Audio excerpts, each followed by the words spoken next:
Good morning. Good morning. I wouldn't have you think for a minute that the work we are starting is an easy one. The Master says that the way is straight and narrow, and few there be that enter. And every one of us should remember that passage frequently. Few there be that enter. There's a reason for that fewness. The fewness is in the difficulty. What is so difficult about this work? We have learned in the last 2 days that there are no evil powers. There are no evil powers anywhere in heaven or on earth, or in hell beneath the earth.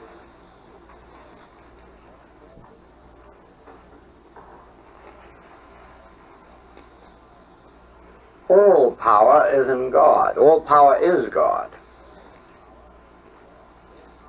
Why then this difficulty? Why so few that can enter? Why so few that can be practitioners, that is, successful practitioners?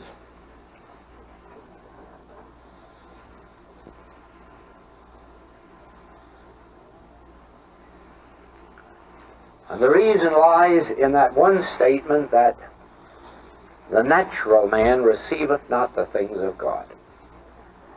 Generations upon generations have built up a human consciousness.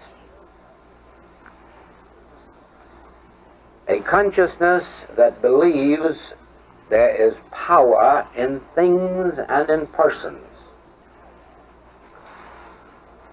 A consciousness that believes it is something separate and apart from God and therefore can be destroyed.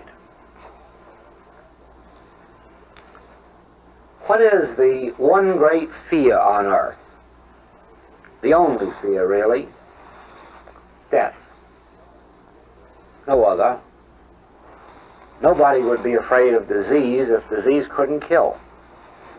No one would be afraid of age if age didn't lead to death. No one would ever be afraid of an accident if an accident couldn't kill. No one would ever be afraid of a war. No one would ever be afraid of poverty. The only reason we fear these things is because behind all of them lies death. And why do we fear death? Because there is a human consciousness that believes it is something separate and apart from God, and it isn't. Your consciousness and mine, the consciousness of every individual, is eternal. It is immortal. It is not subject to death.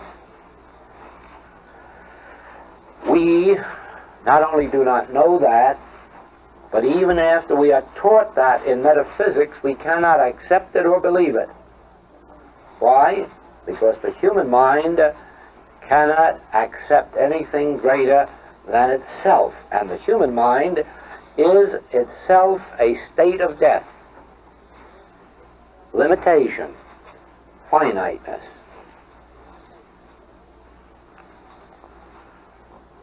The moment the human mind comes in contact with spiritual truth, that moment the human mind starts dying. As soon as human awareness, human consciousness is touched by the divine, human consciousness starts dying. Paul tells us about dying daily.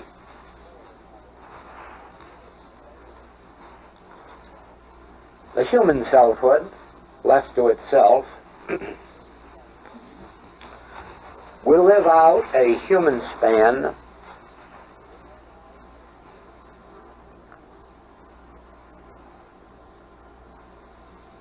Sometimes that human span is only 1 year in length. In some cases, as these boys in war, it may be 17, 18, 19, 20, 21.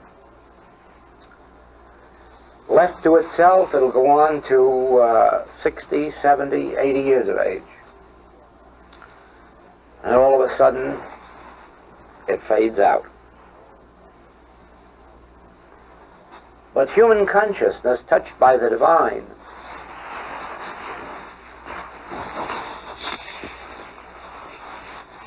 this human consciousness, touched by the divine, begins to die at the moment of its contact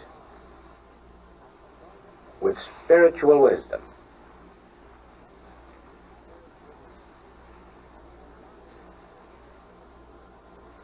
But the dying is difficult. It will not yield itself quickly. It will not give itself up quickly. It has taken thousands of years to form, and it does not readily yield. I want to see what this human mind accepts. In the first place, if you look into a mirror, you will say to yourself, I do not look too well, or I am aging, or I am too stout, or I am too thin. And you see, right there, you have made the fatal mistake. Because the word I is God. And when you look in the mirror, you're not seeing yourself at all. You're seeing your body. That isn't you standing there. That is your body. You are invisible. No one has ever seen you. You have never seen yourself. Your mother has never seen you. You are invisible. Your body, or at least some concept of your body, is visible, but not even your body really is visible, not the body of you. It is only our finite concept of your body that is visible, and that is why your body keeps changing. Whereas in truth your body never changes. Only this concept that we entertain of body changes, like our concept of wealth changes. If we look at our orange grove full of oranges, we consider that we are wealthy. And when we see the same orange grove after a good windstorm, we think that we are poor. Whereas wealth is invisible. Just as I am invisible and you are invisible, so no one on the face of the earth has ever seen wealth. No one has ever seen supply. That is why all of this metaphysical attempt to demonstrate supply ultimates in failure. It is true, 30 years ago, there was a flourishing New Thought movement in America based on demonstration. You could demonstrate everything from getting rid of corn to acquiring $1,000. But where is that New Thought movement today? 90% of it has vanished into thin air. Very little of it is left on the face of the earth. And the same has happened in England, where also 30 years ago it was a tremendous flourishing movement. And today there are just the last faint gasps of it as it disappears from the scene. Why? Because the New Thought movement was based on demonstration. Getting and getting rid of. Getting rid of and getting. Now, it isn't possible to get rid of, and it isn't possible to get. It isn't possible to demonstrate anything on the face of the globe. It isn't possible to demonstrate any condition. All of these were metaphysical fallacies that have more or less dropped out of sight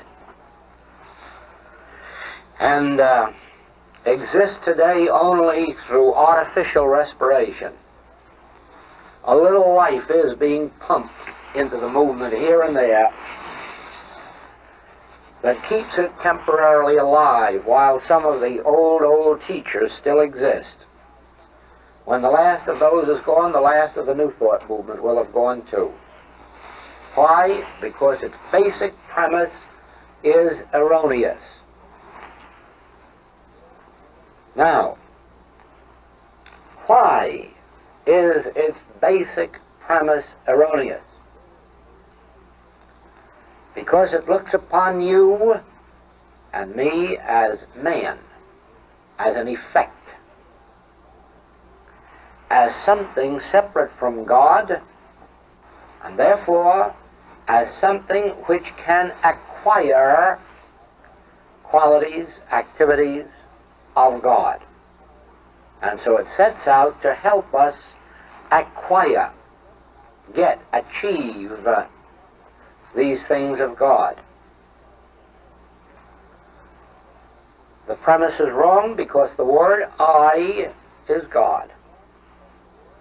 Because the word I is being, infinite being, eternal being, immortal being, and I am that being.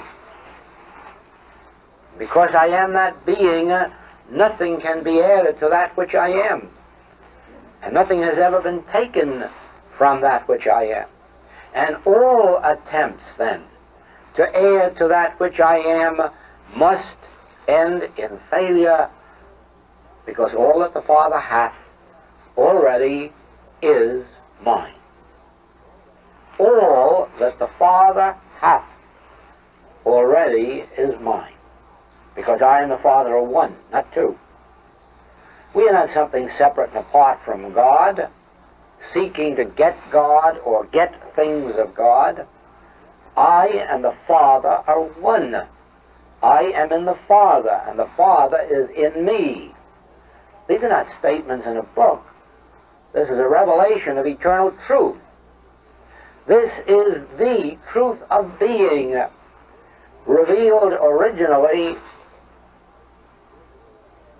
by the Krishna, the original Christ in consciousness, revealed somewhere on earth as a man, revealed again by the same Christ through the man Christ Jesus, revealed over and over and over again through time, and always lost. Always lost, but always lost in the same way. Because disciples try to grasp this truth with their mind and memorize it and recite it and declare it and state it and affirm it and then go out to teach it long before they have demonstrated it, long before they have acquired the consciousness of it. And of course, because they only have it in their mind, they can only impart it with their mind, and that's no impartation at all. So that the only time in the face of the globe where this truth has been adequately revealed and taught has been when it has come through the consciousness of one who has attained some measure of it. And those who grasped it were able to hold it. But by far the majority went through a course and got a degree and went out and started teaching. Now then, let us for a moment go through one of our exercises. I say one of our exercises, I guess it's the only exercise we have in the infinite way that may help us to establish our true identity, so that we understand it.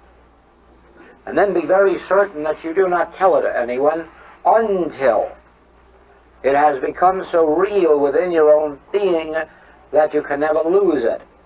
Don't start telling it while it is merely an intellectual acceptance in your mind. Wait until you are demonstrating it in some degree.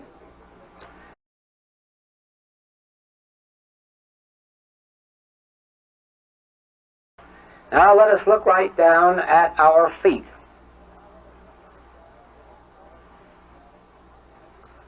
And let us ask ourselves the question, is this me? Are these feet me, or are they mine? Am I down there, or do I possess those feet?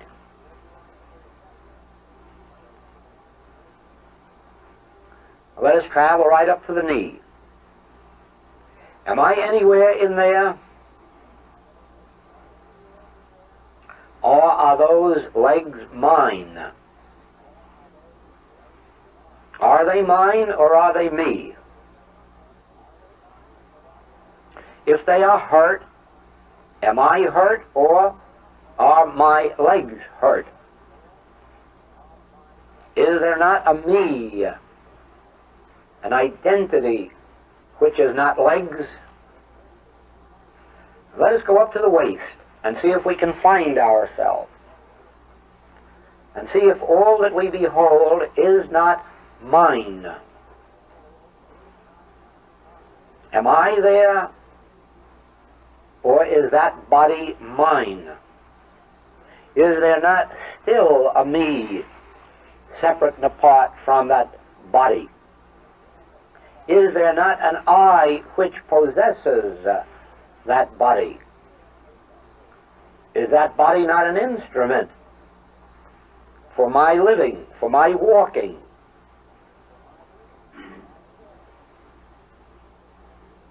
Let us go right up to the chest, and the neck, and the head, and see if we find ourselves in there. See if all this wasn't given to us for our use, for our locomotion, for our movement, for our activity. See if all this isn't as much ours as our automobile.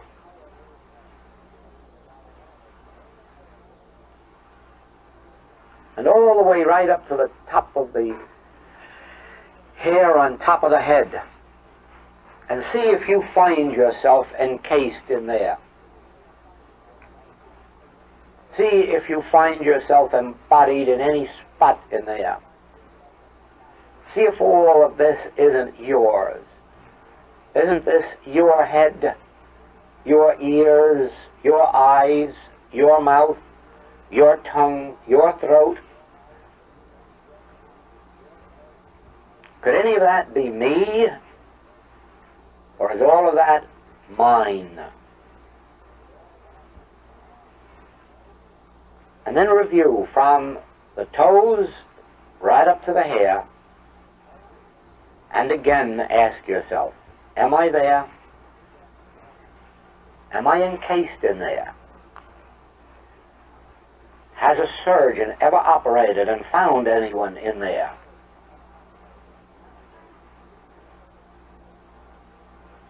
Is there anyone inside there to escape from there?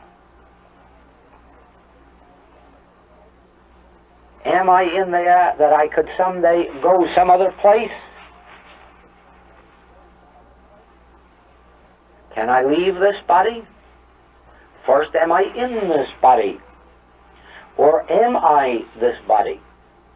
Or is this body mine? Is it not the temple, the instrument, given to me for my use?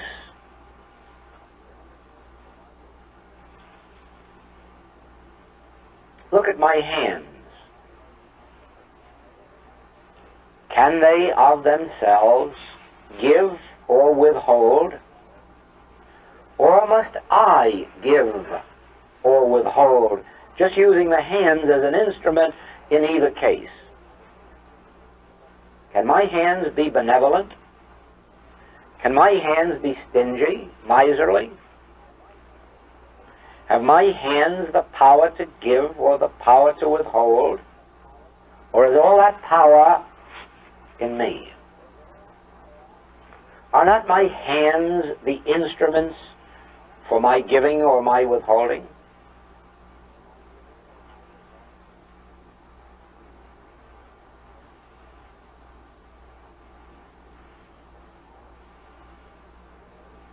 Does the heart give me permission to live, or does my life function the heart?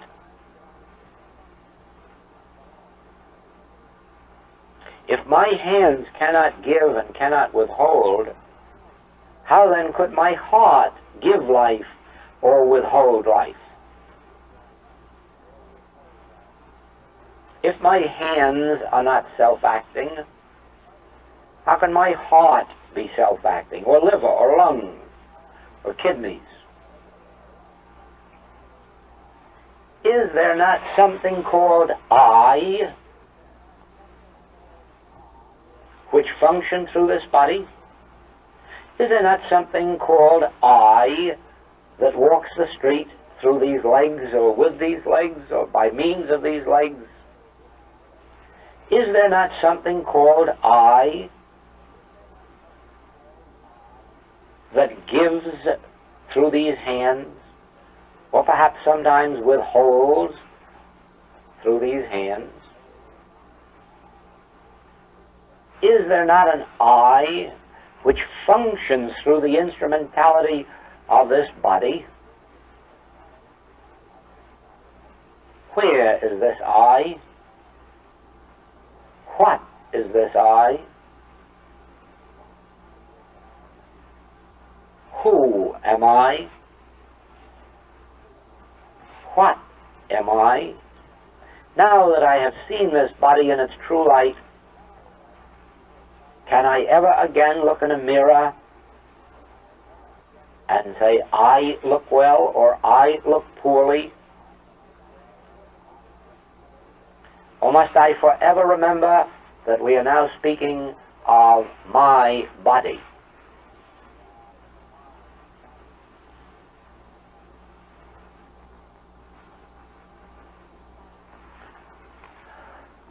The body is not you.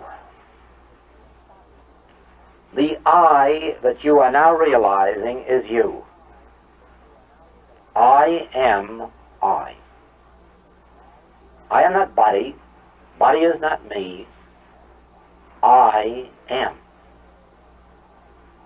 Even if you cut off these legs, I still am. Cut off these arms, I still am.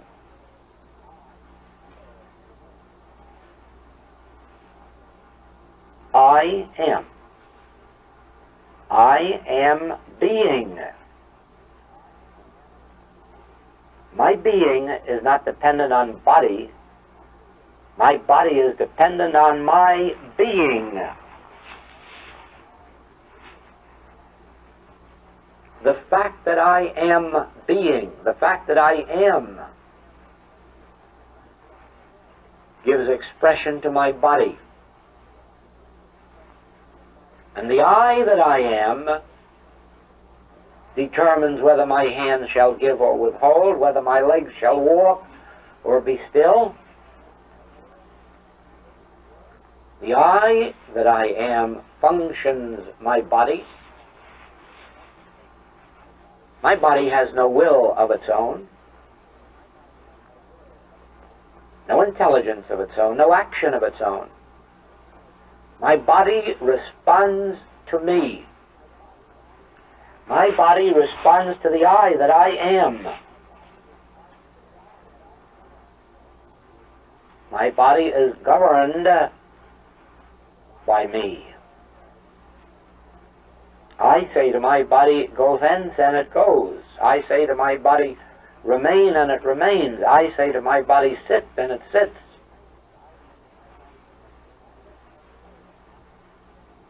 I am a law unto my body.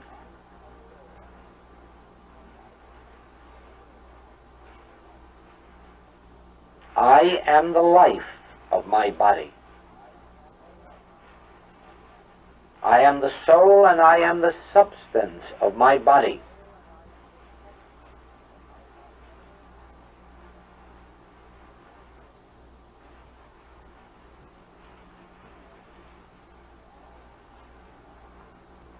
The I that I am is me.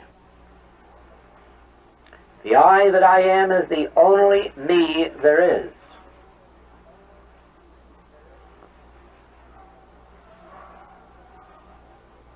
What am I? Who am I? Where am I? Why am I? These questions, each one must determine through meditation, introspection, cogitation, pondering the great truths of life. Who am I? Where am I? Why am I? What is my purpose in life?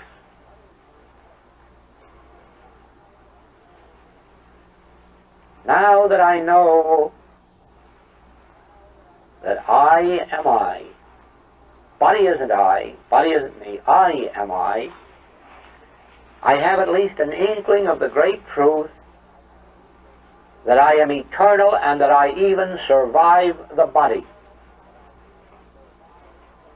The body cannot destroy me, but rightly understood, I can preserve the body, and even if some human belief were to destroy this body, I could raise it up again in 3 days, because I am the governing agency of this body. I am the life of this body. I am the substance and I am the creator of this body.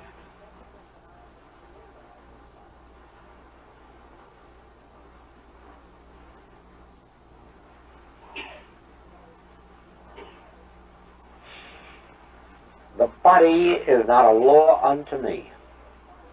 I am a law, I am the law unto my body.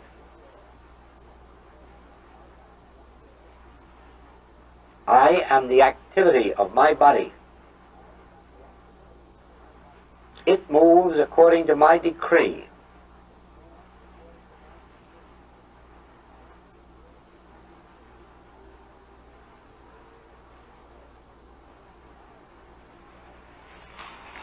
Now do you see that part of the discord of human experience have come from the belief that the body is me, or that I am the body, or that I am in the body, whereas I am infinite identity, eternal identity, immortal identity.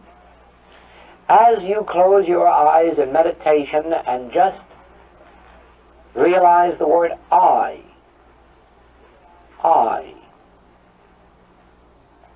really am. I am being. I am being. Very, very soon you will begin to perceive the nature of the I that I am, and then you will see why Moses was shocked out of his skin when he realized, I am that I am. Everyone knew in those days, that is, the great scholars knew, that I am as God. Now Moses receives the great revelation, but I am that I am. Yes, there is only one I, one eternal, immortal I, one eternal, immortal ego. Whether that I appears as you or as me, as he or as she, it is that same I. Now then, the very moment that you realize that I am being, I am life eternal, I am really the law of being, the life of being, the soul of being, you begin to lose your fear of dying, of death. The moment you begin to lose your fear of dying or of death, you begin to lose all of the ills of the flesh. Because all of the ills of the flesh are based on that original fear, on that major fear. I am being, and therefore I am eternal being. I am forever being. Nothing can ever stop the being that I am, because I exist independently of what the world calls matter, confinement, embodiment. I am. I am not subject then to death, disease, sin, fear, because I am the law of being, the life of being. Because the nature of my being is eternality, nothing from without can enter to destroy.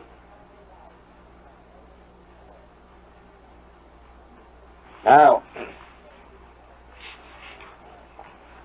there is no other teaching at the present time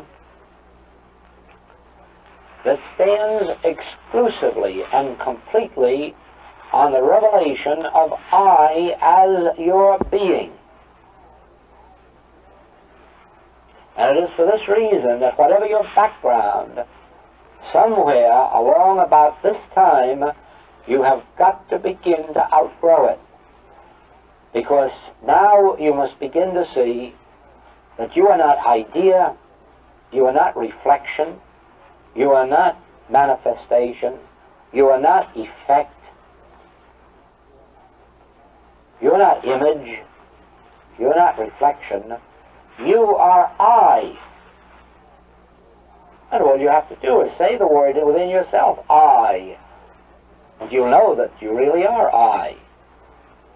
Anyone will try to tell you that you aren't I, you would be very quick to assert yourself. Of course you are I. And of course you would acknowledge I am. Never would you say I am dead. Never would you say I am unconscious. No, the only thing that you could truthfully say, and you would defend this to the death, yes, that I can see, I am. I exist. I am. I am being. I am not extinct. I am being. I am life. And so, the very moment that you realize I is my true identity, then you begin to have dominion over everything that's on earth, or in the air, or in the water beneath the earth. Now you begin to have your God-given dominion, because now you know I am. I eternally am. I immortally am. I is my true being. I is my true identity. I cannot get, I cannot acquire, I cannot achieve, I cannot grow. I cannot even grow in understanding. I can merely become aware of that which I am. Son, thou art ever with me, and all that I have is thine. All of the life that I have. Many people think that refers only to inheritances, to lands or crops. Oh, no. Son, thou art ever with me, and all that I have is thine. All of my divine life is your divine life. All of my divine soul is your divine soul. All of the spirit, all of the soul that I am, thou art. All that I am, thou art. All that I have is thine. Not after you pray, not after you give a treatment or get a treatment, not after you reform. As a matter of fact, if you wait to reform, it'll be too late. It is now that I already am, and the reformation, if any is needed, comes about through the recognition that all that God is, I am. The place whereon I stand is holy ground. Why? Because I and the Father are one. And I am ever with the Father, and the Father is ever with me, so both of us are right here. And all that God is, I am, and all the Father hath is mine. That is why the psalmist said, if I make my bed in hell, thou art there, or, yea, though I walk through the valley of the shadow of death, thou art there. You see, it was only a shadow of death. It wasn't death, you know, it was a shadow. A shadow that looked like death, that appeared like death, but strangely enough, everyone who goes through the experience stands there watching themselves go through it. Because you never can get away from I, and I can't die. I can merely watch itself pass from infancy to youth, and from youth to maturity, and maturity to middle age, and middle age to old age, if you permit it. But I will always be there observing it. Why should you think that I won't be there at 90 as well as 80, or 120 as well as 70? Oh yes, I will be there. I will be there watching every change of my body. I will be there watching every change of address. I will be there watching every change of expression. I will never leave me nor forsake me. I can't leave me or forsake me because I is me. Is there any God before me, says Isaiah? No, I know not any. No, I and me is one. So I will never forsake me. I will always be around watching me. I will always be there governing and protecting me. I will always be there acting as me, because I am is me. Now, gain that true idea of yourself, and you will see why in much of the religious literature of the world the word self is spelt with a capital S. There is but one selfhood. There is but one I. There is but one ego. There is but one being. Now, if there is but one I am that one, that was Moses' revelation. I am that one. I am that I am. And of course that was the foundation of all that the Master taught. He repeated the Mosaic teaching, I am that I am. Thou seest me, thou seest the Father that sent me, for I and the Father are one. I am in the Father, and the Father is in me. I am in you, and you are in me, and we are in God, because God is our true identity. God is our true being. God is our selfhood. When you commence to realize that, there will be no fear of tomorrows. There will be no fear of bombs. There will be no fear of calendars. There will be no fear of disease, because I already am that I am. It is not to be achieved, it is to be realized. It is not to be attained, it is to be realized. I already am.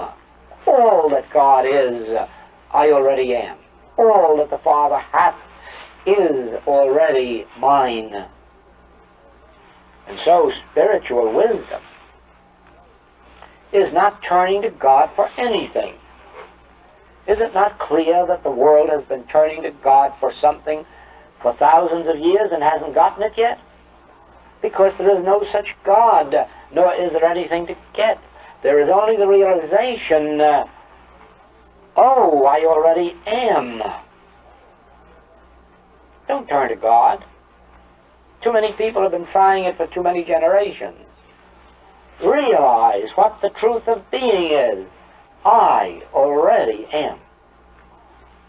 All that I have been seeking, I am.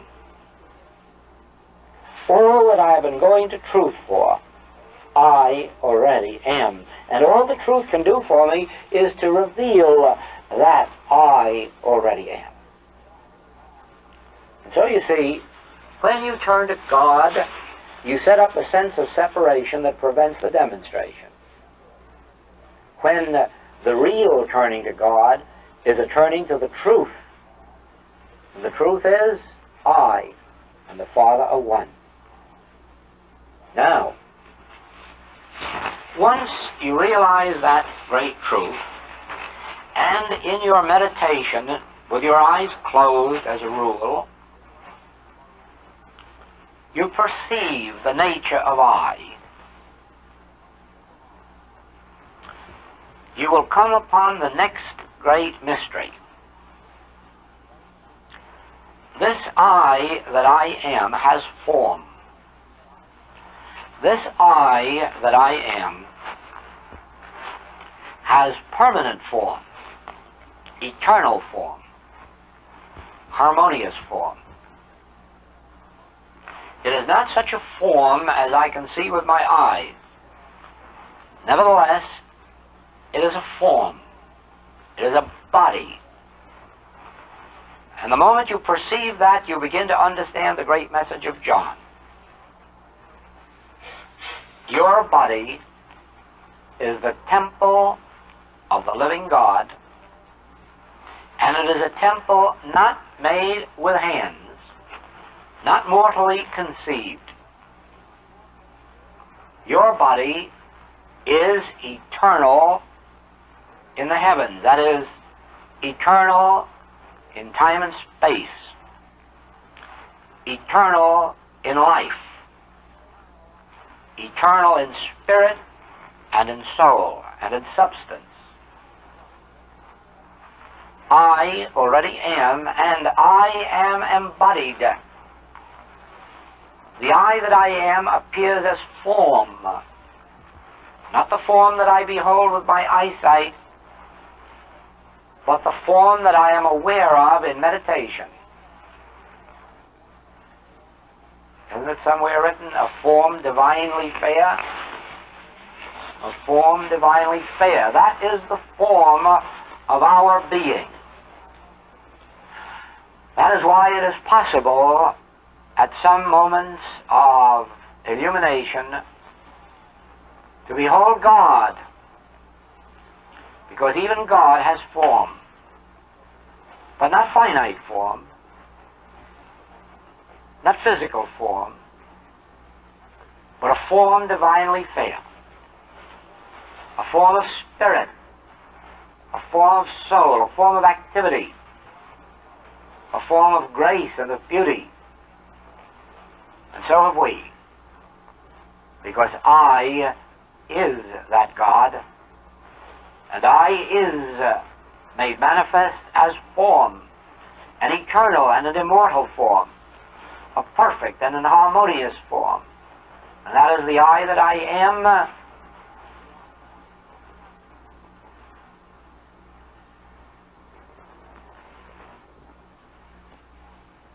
And so we see the truth about our identity and about our body. Now we know my body is the temple of the living God.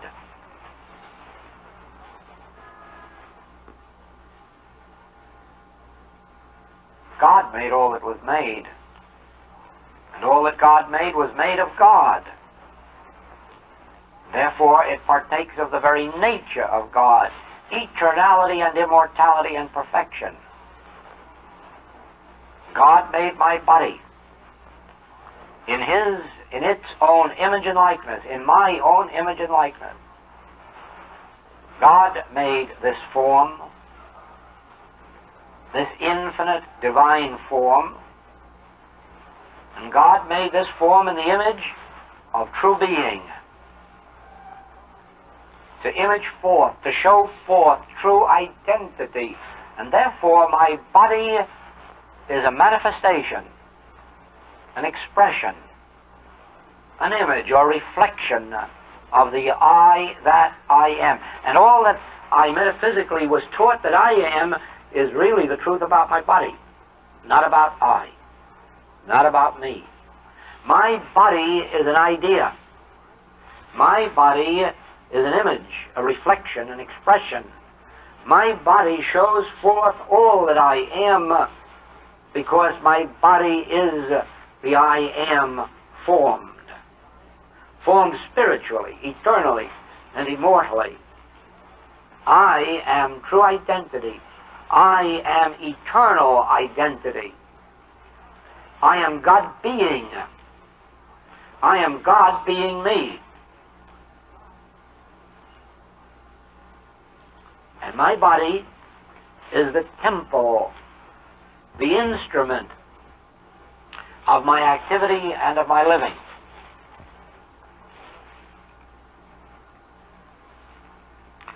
This is the truth about my being, my true identity, my God being. And this is the truth about my body. And this thought which is coming through me, this idea, this expression, this is the Holy Ghost, the Christ. This is the communion between God, my true identity, and my body. This is the inner communion with God. This is my inner communion or Holy Ghost with God. I really am. All that God is, I am. And my body shows forth this infinite harmony and perfection of that which I am. And it eternally shows forth that which I immortally and eternally am. And this truth which I am declaring is my communion, is my inner at-one-ment, is my inner recognition of attunement. And so we have God and body, and then we have Christ, the revelator of the truth about God and body. Christ the revelator, Christ the attunement or at-one-ment, Christ the communion, that which reveals the oneness of I, my true being, my true identity, and my eternal form. Christ is the revelator. Christ is the comforter. This is the great comforter. This communion, this secret of my true identity and of my immortal being and body, this is the true comforter. This has come to be with us forever. Forever means not until death do us part. This comforter has come to be with us forever, and there is no other comforter. There is no other truth that can remain with us forever, because there is no other truth that will give us life everlasting. There is no other truth that will let us live forever, except the truth that I am the truth. Except the truth that I am divine being. Except the truth that I am immortal and eternal now. Only that truth can be a comforter forever, for only that truth can reveal the foreverness of our life.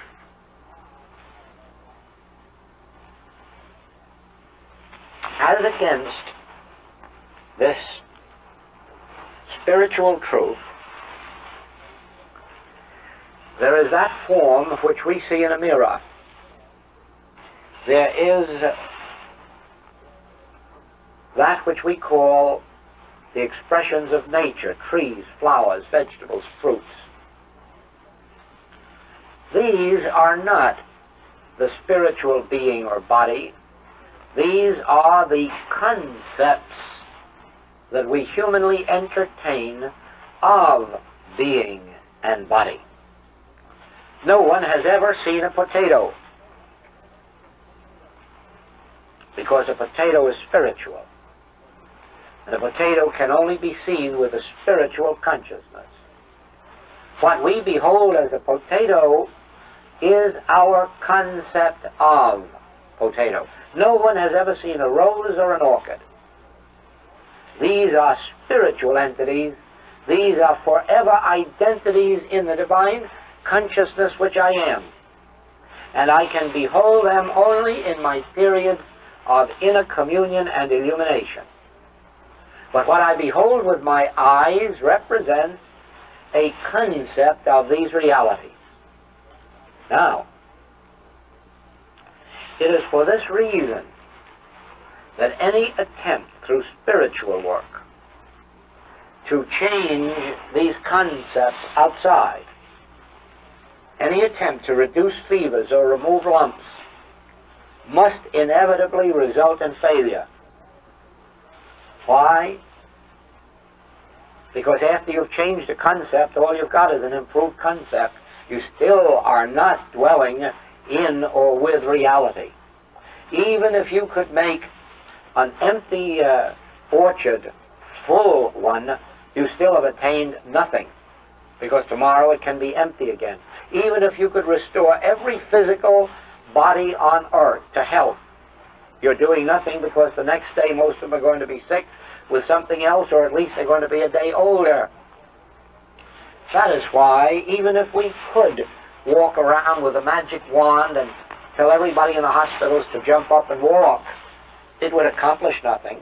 That is why many of the healings that we give to our friends and relatives are meaningless, have no value, because all we've done is change a state of ill health into one of good health for them, and we leave them right the same place in consciousness to go and get sick again tomorrow. And sometimes we make life very difficult for them, because we have emptied them out of one era in order to make room for 7 more to come in. We have given them a physical, healthy body so that now they can go out and get it into 7 times more devilment. Whereas if they were left in their sick body or sinful body, they too could do as we are doing, evolve out of it through a change of consciousness. You see, the only permanent health and the only permanent wealth that can come to us is through evolving out of our present state of consciousness into the higher or true state of consciousness. If a man were living by theft and you gave him a life income, you would not stop him being a thief even though he never stole anything anymore. You haven't changed his consciousness. You've merely made it unnecessary for that consciousness to operate, for the time being at least. If you could restore health to everybody on the face of the earth, you would be doing nothing for them except giving them a little temporary painlessness. But if through this truth you can change the consciousness of an individual so that it evolves into the realization of its true nature and being, then the thief says, how foolish to steal when all that the Father hath is already mine, and all I have to do is stay in bed until somebody brings it to my back door and unloads it for me. Just wait, patiently wait, as Burroughs has told us, and it will come to us. It will come to us. It has to come to us. It has to come to us. There's no other way. There is no other way. If we can be patient. If we can be patient. Do I have that here? I hope.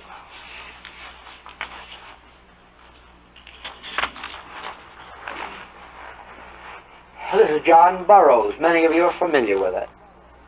Serene, I fold my hands and wait, nor care for wind, nor tide, nor sea.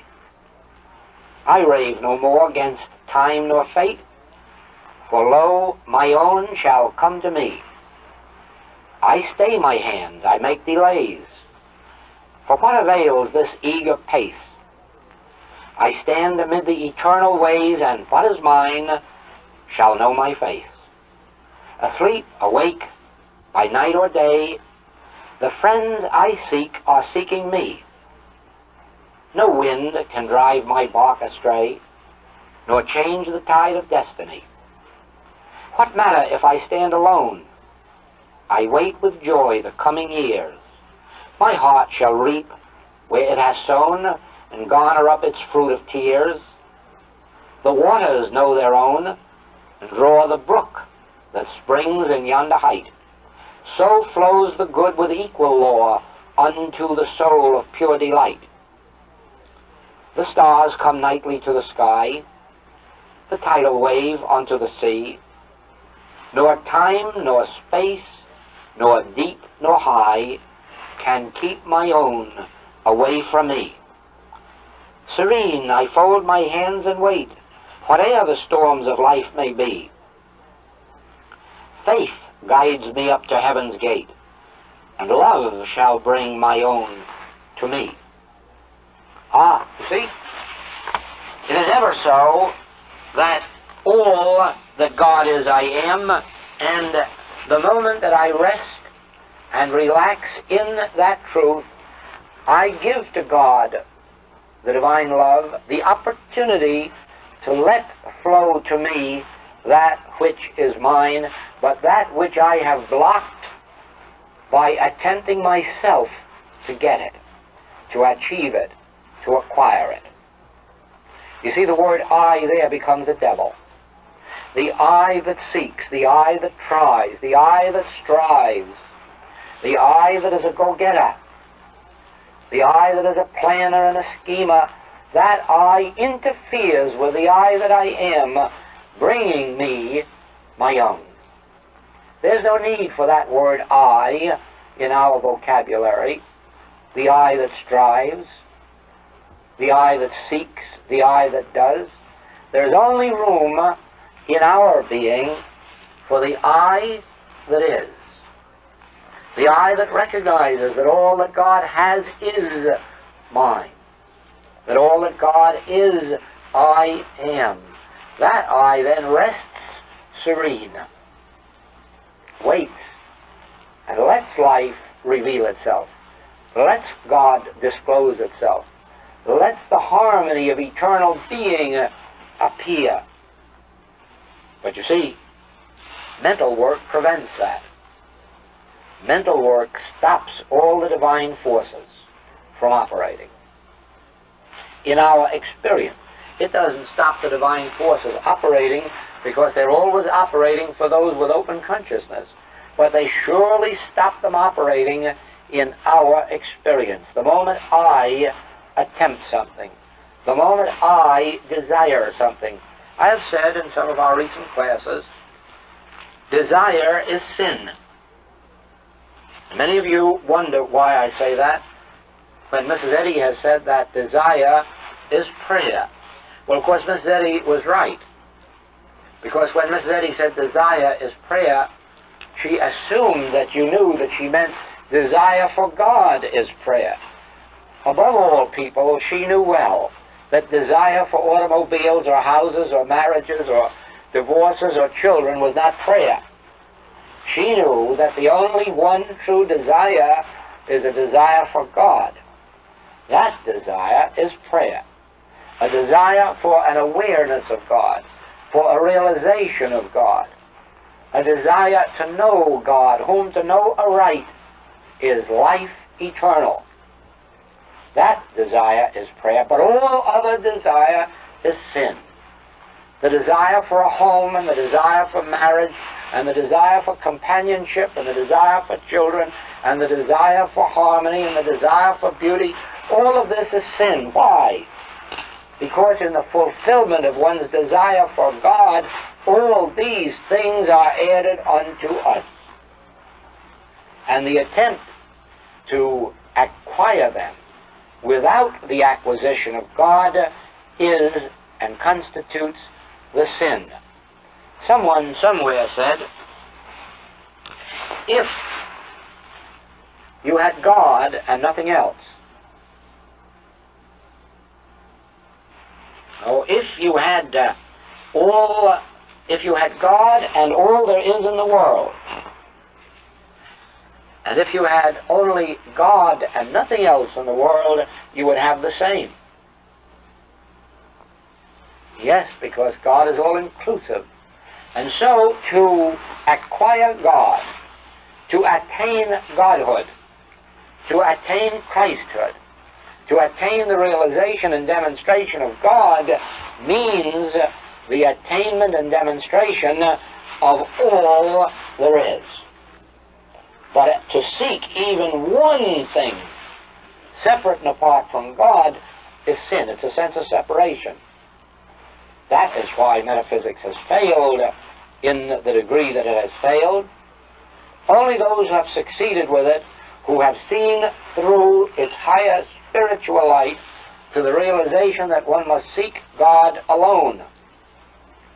All others who are still demonstrating supply, demonstrating place, demonstrating position, demonstrating a practice, demonstrating a student body, they must all ultimately fail. Even though some, through willpower, will have a temporary success. But in the end, all must fail, because there is no such thing as a permanent demonstration except the demonstration of Christhood, in which all things are included.